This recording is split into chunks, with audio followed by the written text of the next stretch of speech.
ఈ సంవత్సరము విశ్వావసనామ సంవత్సరంలో సెప్టెంబరు మాసము 24వ తారీఖు నుంచి అక్టోబర్ 2వ తారీఖు ఆ రోజు విజయదశమి. ఆ రోజు అంతవరకు ఈ బ్రహ్మోత్సవాన్ని విస్తృతంగా వైభవంగా వైదికంగా మంచిగా చేస్తున్నారు. ఈ బ్రహ్మోత్సవాన్ని కలియుగంలో భూలోక వైకుంఠమైన ఈ తిరుమల క్షేత్రంలో శ్రీనివాస పరబ్రహ్మణ శ్రీనివాస సతాం గతి అని విష్ణు సహస్రనామంలో చెప్పబడినది. ఆ మహావిష్ణు యొక్క మహిమల్ని వేదములో సప్తానాంగిరీణాం పరస్తాత్ అని చెప్పి సప్తగిరి యొక్క పేరు రావటం, అలా గొప్ప పుణ్యక్షేత్రమైన కలౌ వెంకట నాయక అని వెంకటేశ్వర స్వామి యొక్క బ్రహ్మోత్సవాలు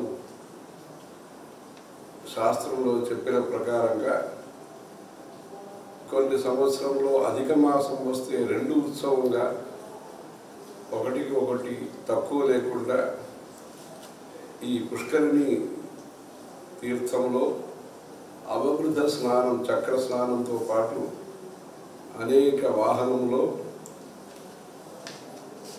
రథస్థం కేశవం దృష్ట్యా అంటారు. ఈ రథవాహనం గరుడ వాహనం అనేక వాహనంలో స్వామివారు ఊరేగింపు చేయించి వేదములు పురాణములు స్తోత్రములు సంగీతముల ద్వారా ఈరోజు కూడా ఆ ప్రాచీన సంప్రదాయ ప్రకారం చేస్తున్నారు. ఉత్సవం అంటే సవం అంటే యజ్ఞం యాగం, ఉత్కృష్టమైన కార్యక్రమం.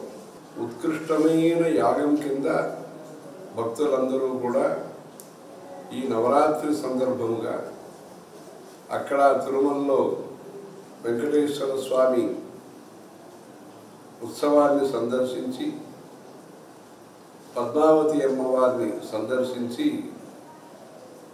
ఒకే సమయంలో ఒకవైపు వెంకటేశ్వర స్వామి పద్మావతి అమ్మవారి అనుగ్రహం, దుర్గా లక్ష్మీ సరస్వతి అనుగ్రహం నవరాత్రి సందర్భంలో అలా విశేషంగా చేస్తున్నారు.